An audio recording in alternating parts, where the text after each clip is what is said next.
Eu estou grato a Deus por essa oportunidade singular.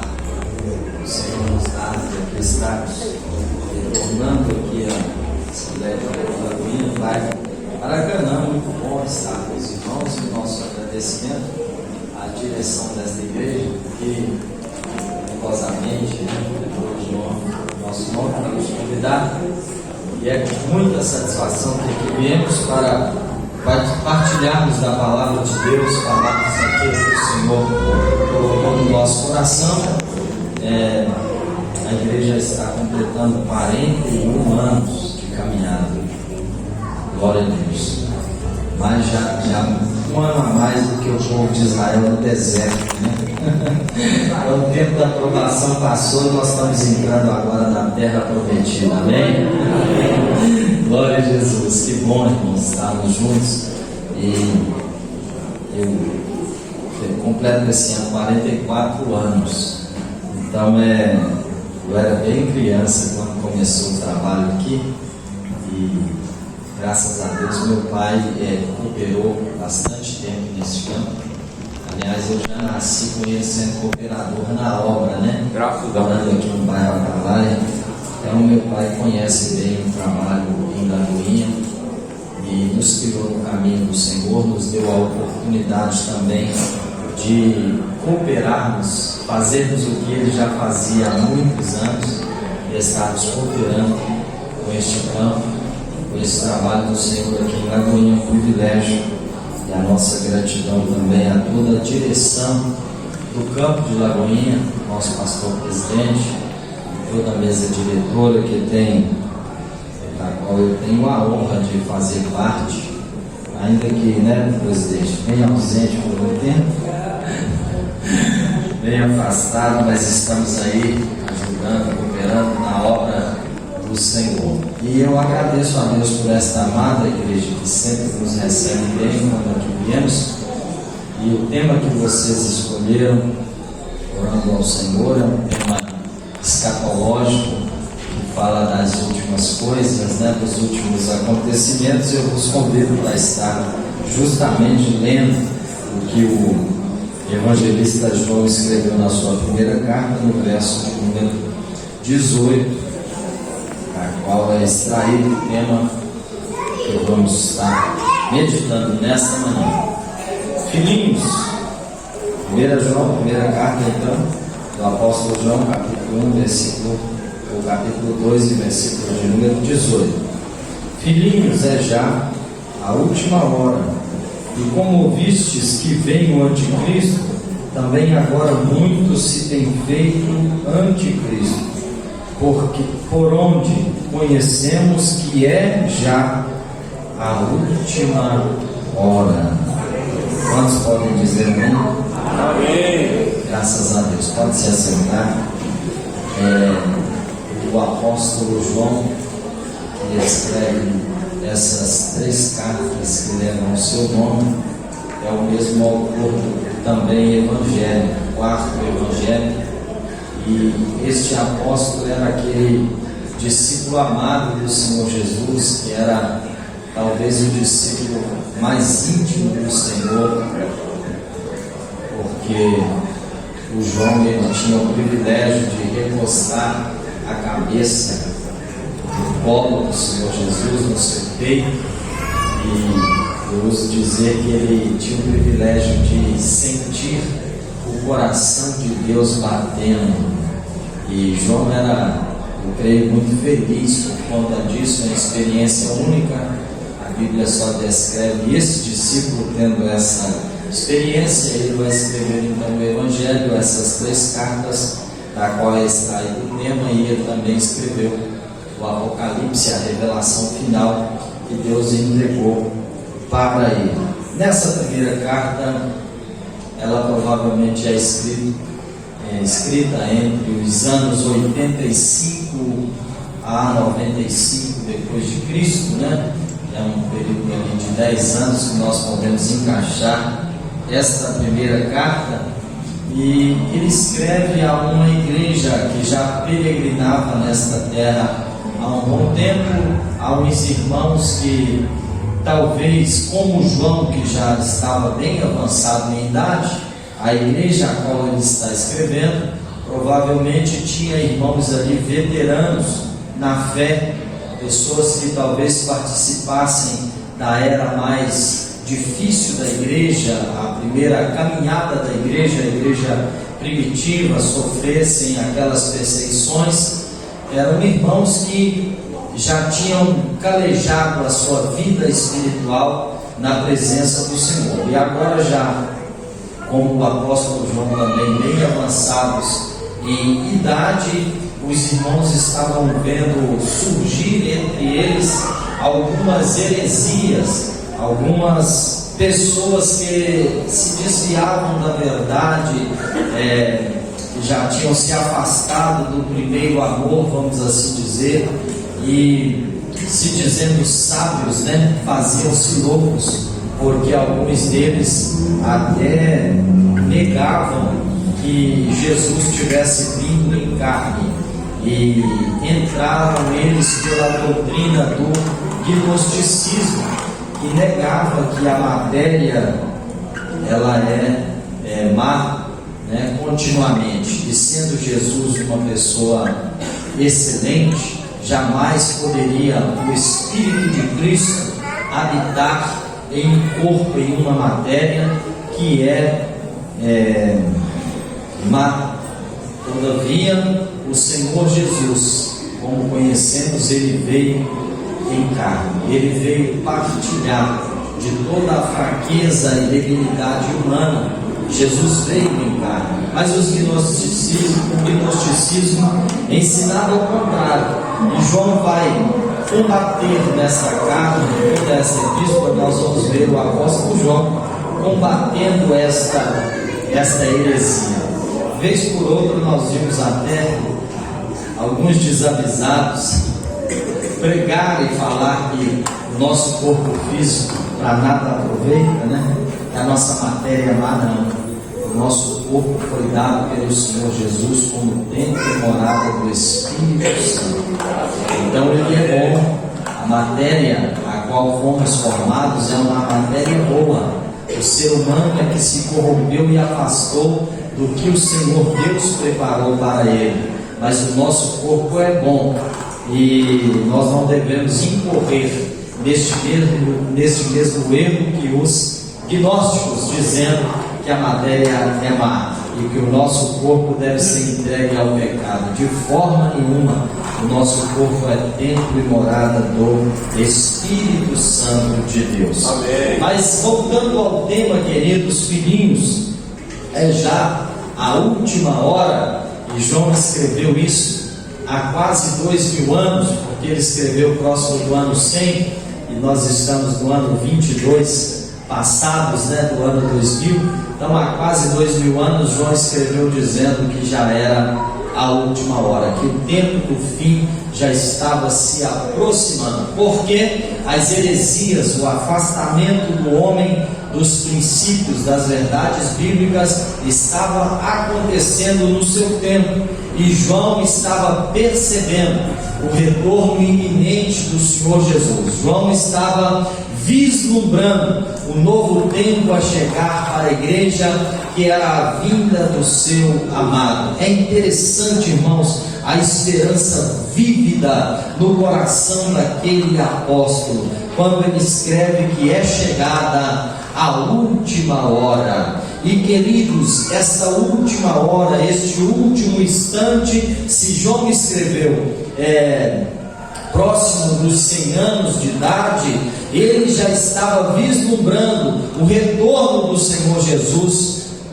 se não coletivamente, pelo menos individualmente, tendo em vista que os irmãos conhecedores da história sabem dos diversos atentados sofridos pelo apóstolo João. O Império Romano tentou por diversas vezes tirar a vida daquele apóstolo, ceifar os seus ensinamentos com a sua morte. Numa das feitas, diz-nos a história que o imperador prendeu João, o evangelista, e o mergulhou em um tacho de azeite quente para ver a destruição completa do apóstolo. E ele foi amarrado pelos pés e afundado em um tacho de azeite quente. Mas quando Deus tem um propósito, nada e nem ninguém pode parar a obra de Deus, a obra que Ele começou. E de repente, puxando aquelas correntes acima,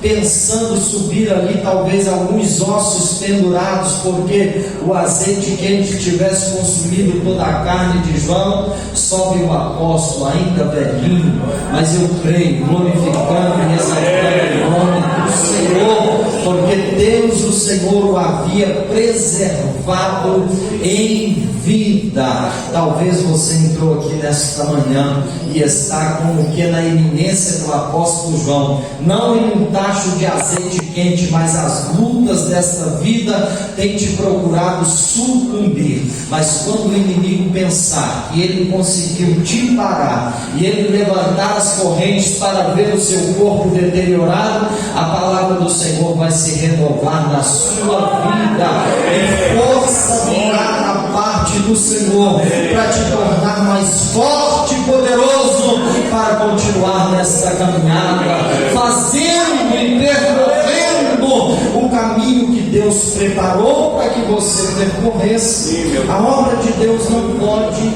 parar. O apóstolo João, queridos, já vislumbrava este final dos dias, esta última hora. Mas se nós analisarmos o texto bíblico, e quando digo do texto bíblico de Gênesis a Apocalipse, essa última hora é bem mais extensa daquilo que a nossa mente consegue perceber ou imaginar. Amados irmãos do Antigo Testamento, todos que escreveram, todos os autores bíblicos do Antigo Testamento já vislumbrava eles a chegada deste último tempo, desta última hora, os últimos momentos da igreja do Senhor, ainda que no Antigo Testamento ela, entre aspas, estava inserida no povo de Israel. Os escritores já vislumbravam este novo tempo e escrevia isso como sendo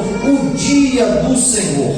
Tantas expressões nós temos no Antigo Testamento que vai relatar acerca do dia do Senhor. Nada mais é do que a expressão que João, o evangelista, o apóstolo João usou, dizendo: é já a última hora, os últimos momentos.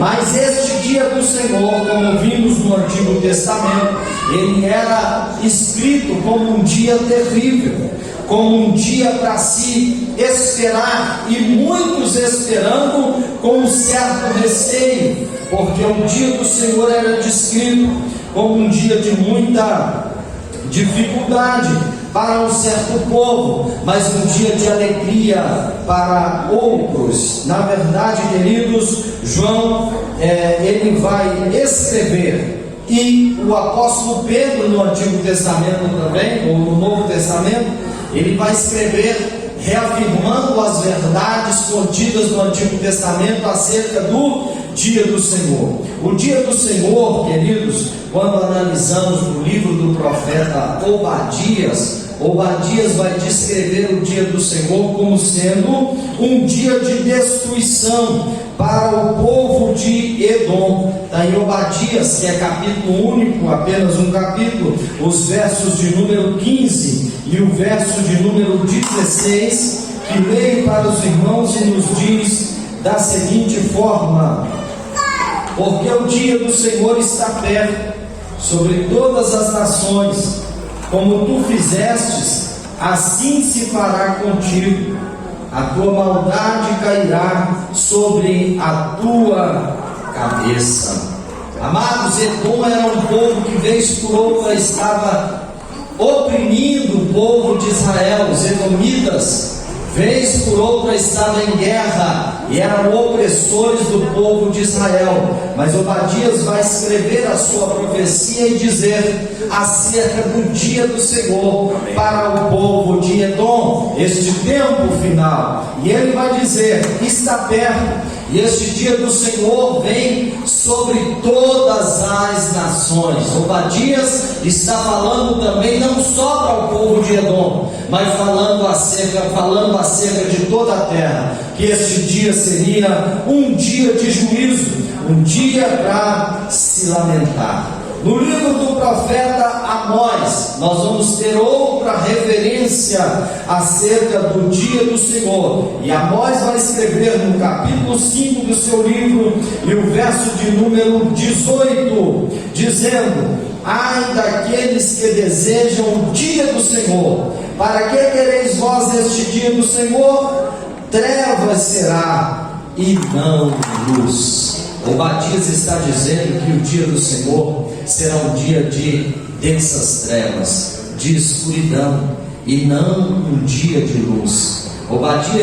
Amós, melhor dizendo, ele vai conclamar o povo de Israel ao arrependimento, e dentro deste arrependimento, Amós vai exortá-los acerca do dia do Senhor. E ele disse ao povo de Israel: por que vocês estão desejando o dia do Senhor? Vocês estão afastados da presença de Deus, vocês estão vivendo uma vida que não agrada ao Senhor, uma vida dissoluta. E o dia do Senhor não é um dia de bonança, porque entre os israelitas esperavam este dia como um dia de fartura, um dia de bonança, um dia de prosperidade. Parece que Amós está vendo os nossos dias e uma tal teologia da prosperidade que se prega em nossos dias, quando nos diz que o crente não deve passar por luta, que o crente não deve sofrer aflições, não,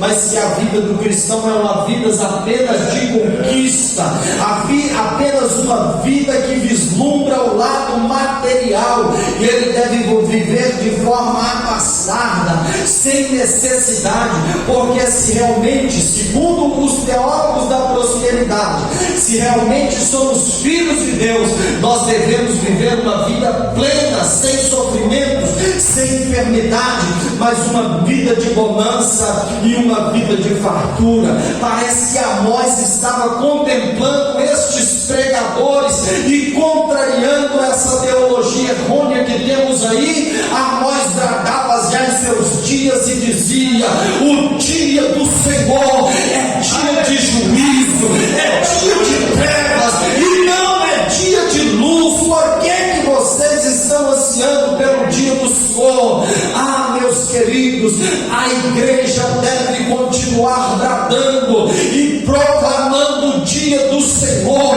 porque Deus virá a trazer juízo nesta terra.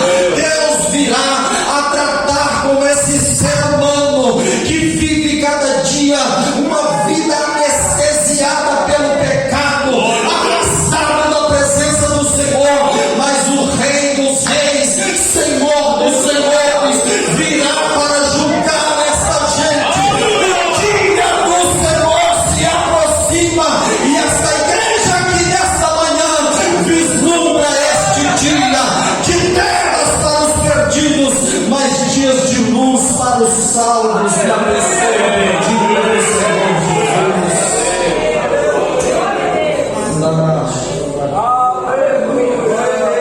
Oh glória, bendito seja o nome do Senhor. Conforme Isaías, queridos, capítulo 13, os versos 8 e verso 9, o dia do Senhor também vem trazendo muita ira e muita condenação para muitas pessoas que nos tempos de Isaías se afastavam de Deus. E assim nos diz a palavra do Senhor, capítulo 13 do livro do profeta Isaías, versículos 9 e versículos 10. Eis que o dia do Senhor vem, horrendo com furor e ira ardente, para pôr a terra em assolação e destruir os pecadores delas, porque as estrelas dos céus e os astros não deixarão brilhar a sua luz. O sol se escurecerá ao nascer, e a lua não fará resplandecer a sua luz. Eu vou ler também o 11. E visitarei sobre o mundo a maldade, e sobre os ímpios a iniquidade, e farei cessar a arrogância dos atrevidos, e abaterei a soberba dos tiranos.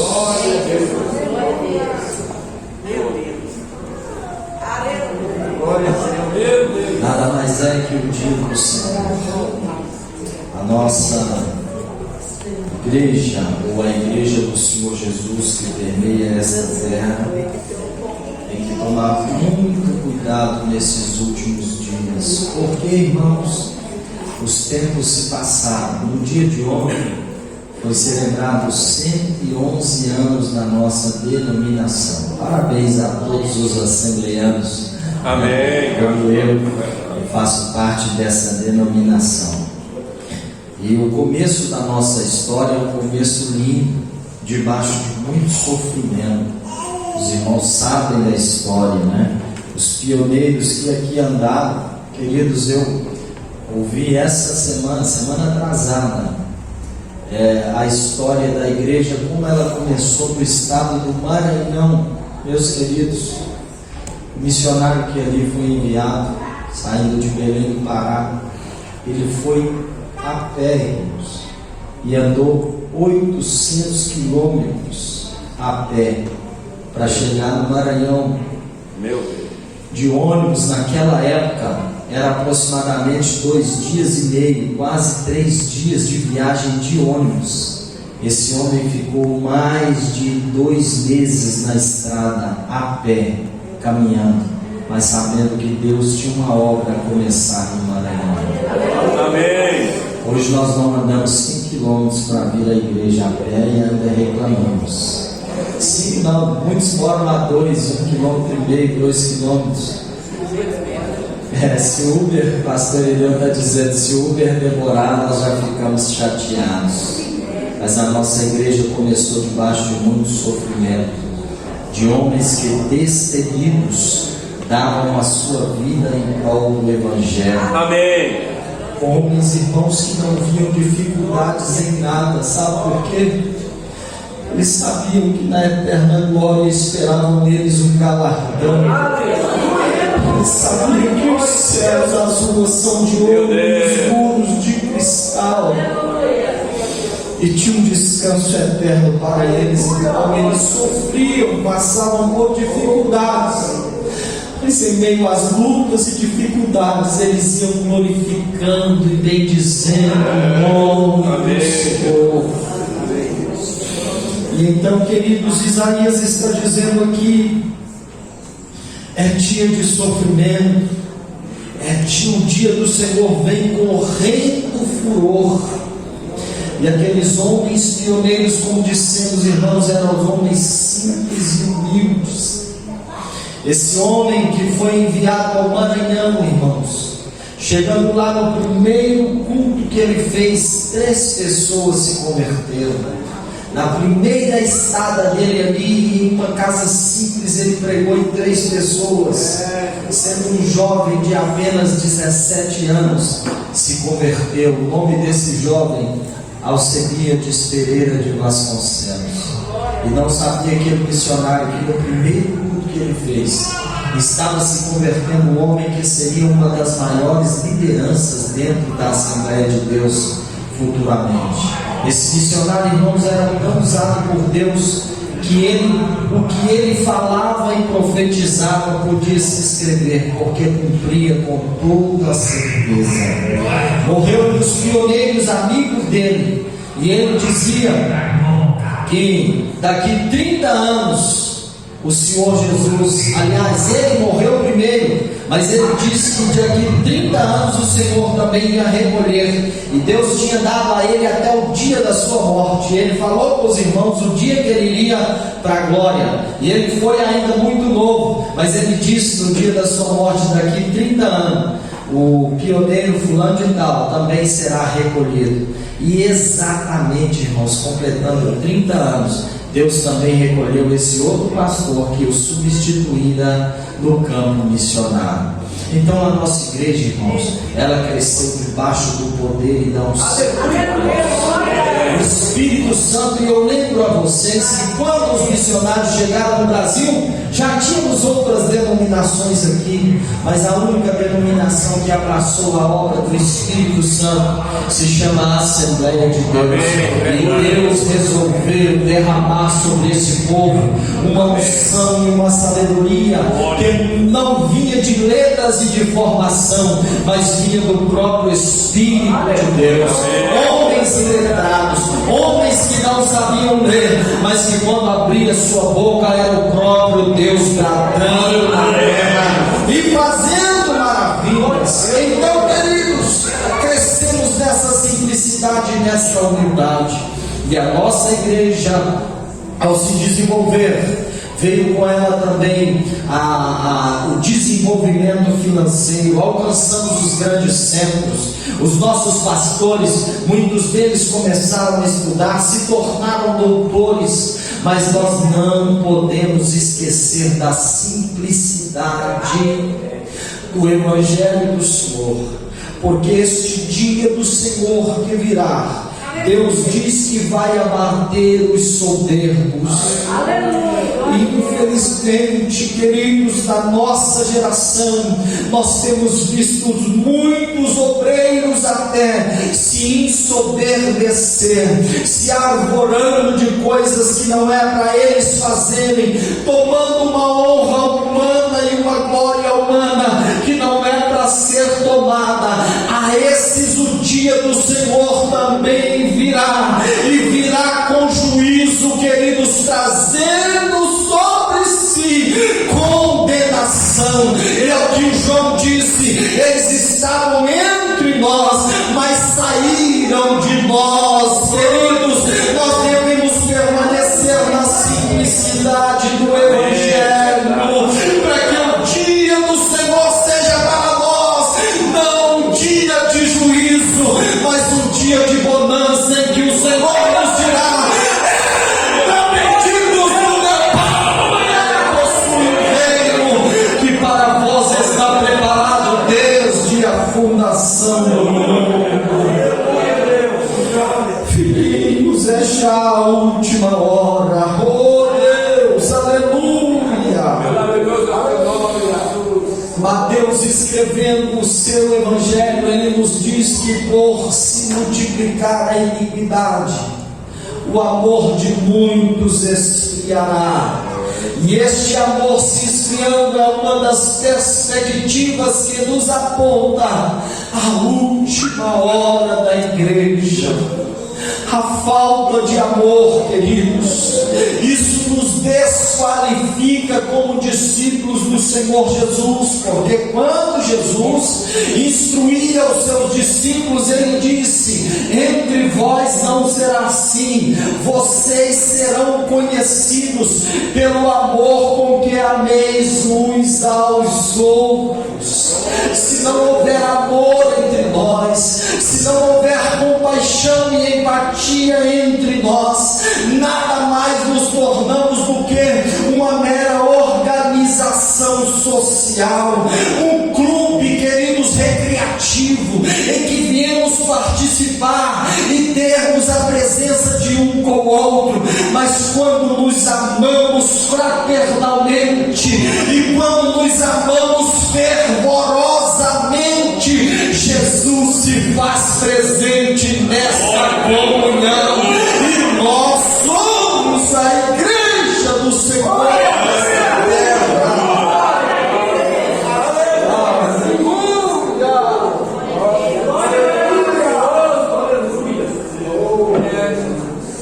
Identificado guiados única e exclusivamente pelo amor com que amamos uns aos outros. Capítulo 2 do profeta Isaías, versículos 12 a 17, também lemos acerca do dia do Senhor. Capítulo 2, versículos 12 até o 17, quando Isaías vislumbra esse dia dizendo: porque o dia do Senhor dos exércitos será contra todo o soberbo e contra todo o que se exalta para ser abatido, e contra os cedros do Líbano, altos e sublimes, e contra os carvalhos de Bazã, e contra os montes altos, e contra todos os outeiros elevados, e contra toda a torre, e contra todo muro firme, e contra todos os navios de Tarsis, e contra todas as pinturas desejáveis. E a altivez do homem será humilhada, e a altivez dos varões se abaterá, e só o Senhor será exaltado naquele dia. Amém. Nos aproximamos do grande e terrível dia do Senhor. Devemos ter plena consciência desse chamado divino para cada um de nós. É já a última hora, queridos. Nós estamos vivendo o último período da igreja na terra. Com certeza, queridos, a nossa geração é a geração do arrebatamento. É a geração que vislumbra Jesus nas nuvens dos céus. Oh glória! Meu Deus. Amados, já não nos resta mais nada a cumprir das profecias bíblicas, para que o Senhor se manifeste nas nuvens dos céus. Os profetas do Antigo Testamento, como lemos, via este dia do Senhor se aproximar. Daniel foi um profeta levado para dentro da Babilônia, e na Babilônia Daniel via essa hora se aproximar, o tempo do fim chegar. E ele vai dizer no capítulo 7 que muitas vezes ele ficava perturbado com as visões que o Senhor dava a ele. Daniel, queridos, vai escrever uma profecia, e essa profecia vai se cumprir ao longo da história, que é a profecia chamada das 70 semanas que Deus revelara a Daniel. No capítulo 7, versículos 13 e 14, ele fala dessas visões maravilhosas e de que o reino de Deus viria. O reino de Deus chegando seria um reino infindável, que jamais teria fim. Daniel percebeu pelas suas visões, no capítulo 2, na visão daquela estátua, ele viu os reinos humanos simbolizados e tipificados naquela estátua, mas no final ele vê uma pedra, minúscula pedra, que por uma mão foi cortada sem existência. Esta pedra chega, queridos, e ela choca nos pés daquela estátua e desfaz, desmantela, destrói toda aquela estátua. Aquela pedra não é outra senão o reino de Deus que viria para estar entre nós. Amém, verdade. E aonde o reino de Deus chega, ele desfaz todo o planejamento humano. Todo intento humano é desfeito pelo reino de Deus que chegou. E Daniel vislumbrou esta visão maravilhosa, percebeu o horizonte quando ele escreve a profecia das 70 semanas. Essas 70 semanas, Daniel vai ver o tempo do fim. Daniel é chamado de o Apocalipse do Antigo Testamento, porque ele vai ver essa última hora, ele vai ver o tempo do fim. As 70 semanas, queridos, está no capítulo 9, do versículo 24 ao versículo 27 do livro de Daniel, quando ele vai relatar que essas 70 semanas, a primeira delas começa com a ordem para que a cidade seja constituída. Esta ordem foi dada, queridos, pelo rei Artaxerxes, e eles, pós cativeiro babilônico, reconstrói a cidade. Na verdade, as 70 semanas são semanas de anos, e nós podemos concluir que, sendo semana de anos, 70 semanas equivalem a 490 anos no período da história. Começa com a ordem para reconstruir a cidade. 434 aproximadamente é o ano que o rei Artaxerxes vai dar para que a ordem para que a cidade seja reconstituída, restaurada. Passa-se uma semana de anos, ou seja, 49 anos, até que a cidade fosse reconstruída. Depois da cidade reconstruída, queridos, vai se passar 62 semanas, período este, queridos, chamado de interbíblico, que vai depois da reconstrução da cidade de Jerusalém até a vinda do Messias, quando Jesus aparece no cenário e cumpre o seu ministério terreno.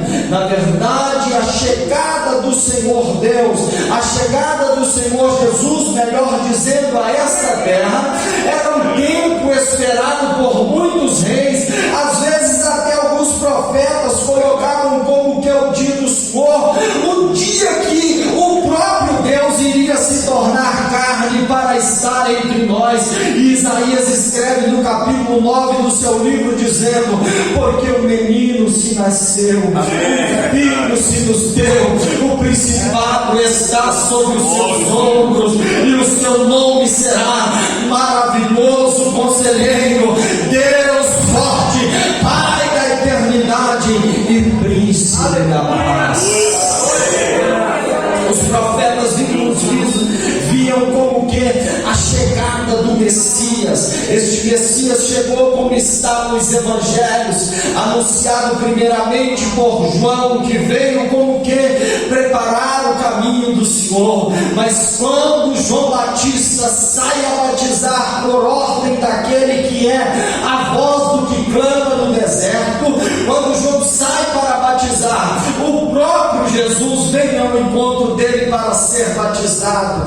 E a princípio João não quer batizar Jesus, se dizendo necessário: eu, João, é que preciso ser batizado por ti, e vens tu a mim. Então Jesus disse para João: deixa por um tempo, para que se cumpra toda a profecia.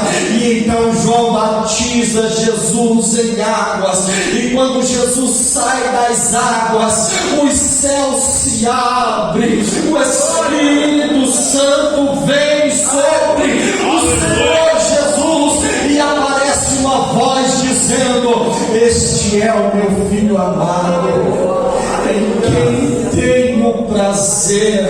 Amém. E Deus havia dito para João: João, aquele a quem você vir o Espírito descer e pousar sobre ele, é esse o que batiza com o Espírito Santo. E João testemunhou desta verdade. Jesus, após o seu batismo, cumpre o seu ministério, é levado até a morte. A Bíblia vai nos dizer: morte de cruz. Jesus seguiu o caminho da humilhação que o Pai preparara para ele.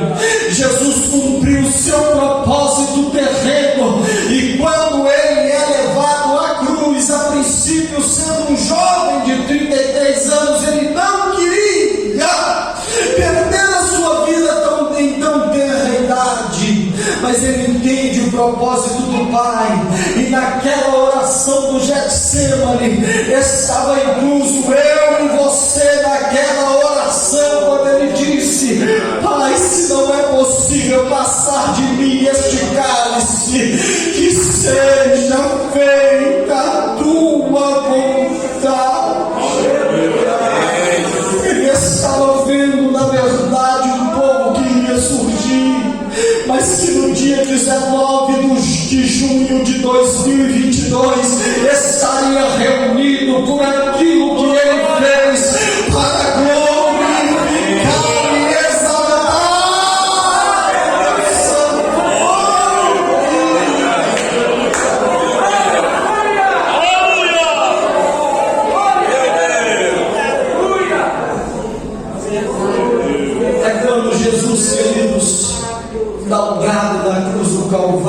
dizendo: Pai, Meu Deus. está consumado. Em tuas mãos eu entrego meu espírito. Oh Deus. Ali, queridos, aleluia. O dia do Senhor estava preparado para se cumprir. Verdade. Quando tudo e todos pensavam que este está consumado, o seu líder, o grande rei de Israel, havia morrido, e alguns discípulos até voltavam a viver uma vida secular, a qual eles viviam antes da chamada para o ministério do Senhor Jesus. Nas primeiras horas do domingo, as mulheres vão lá para visitar o corpo do Senhor, e elas encontram um varão vestido de branco, resplandecente, que diz: porque buscais o vivente dentre os mortos?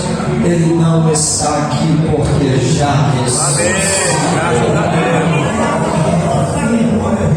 Ali, queridos, o propósito do Messias estava completo. As 69 semanas haviam se passado, e faltava a perspectiva de uma última semana que Deus dera a Daniel. E na verdade começa-se o tempo da igreja. O relógio de Deus para nesta contagem da 70ª semana, da 60ª semana, melhor dizendo, faltando apenas uma semana de anos para se cumprir. E este tempo, Deus está tratando com a sua igreja.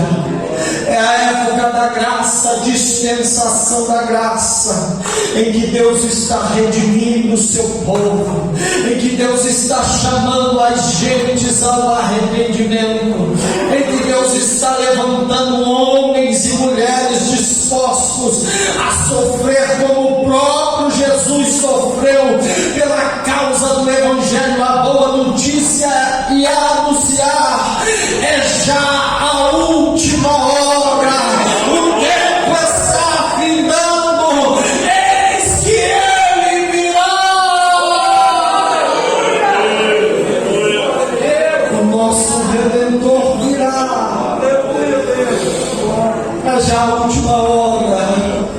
Esta última semana que Deus revelou para Daniel, ela vai começar justamente com o arrebatamento da igreja. Quando a igreja for tirada, dá-se início à última semana que Deus revelara a Daniel, uma semana de sofrimento, uma semana chamada de período tribulacional. Mas eu louvo a Deus, porque antes que essa tribulação chegue, Deus revelou ao apóstolo Paulo, e ele escreveu na primeira carta aos Tessalonicenses, capítulo 4, a partir do versículo 13, como ele diz: porque não quero, irmãos, que sejais ignorantes acerca dos que já dormem.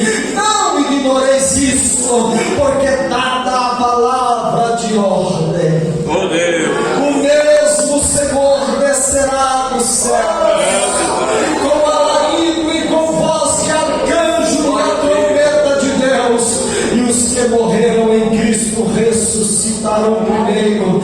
Depois nós, os que ficarmos vivos, seremos arrebatados juntamente com ele nas nuvens, a encontrar o Senhor nos ares, e assim estaremos sempre com o Senhor.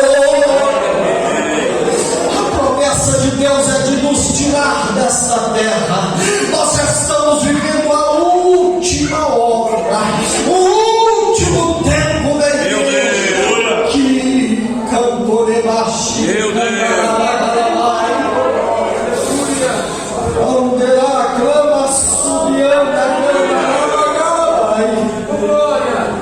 Eu te convido a estar de pé neste momento. Oh E abra Deus. sua Bíblia comigo no capítulo 3 da segunda carta do apóstolo Pedro. Quando Pedro vai escrever da seguinte forma, no versículo 10, e Pedro vai lembrar do dia do Senhor esplendor que os profetas escreviam acerca dele. Pedro vai escrever da mesma forma quando ele nos diz: mas o dia do Senhor virá como ladrão de noite, no qual os céus passarão com grande estrondo, e os elementos ardendo em fogo se desfarão, e a terra e as obras que nela há se queimarão.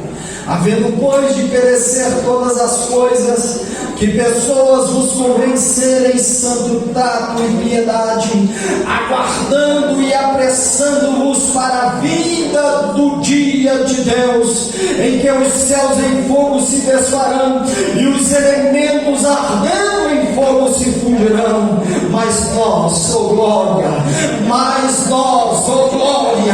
segundo a sua promessa, aguardamos novos céus e nova terra, em que habita a justiça.